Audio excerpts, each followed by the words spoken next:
Hello friends, welcome to our YouTube channel. In this video I'm going to tell you about how you can increase or decrease display size and text in your Motorola smartphone. Before watching this video, if you have not subscribed to our YouTube channel, then subscribe to it and like our video. So let's start friends. First you have to open your settings, click on display. Here it is display size and text. You can see font size. This is how you can large or small it like this.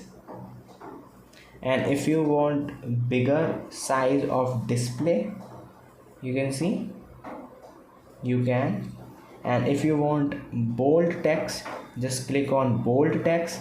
And if you want to not want to use high contrast, then click on disable it. You can see it is changed to new. I hope you like this video. If you like this video, then subscribe to our YouTube channel for more helpful tips and tricks videos. See you next time.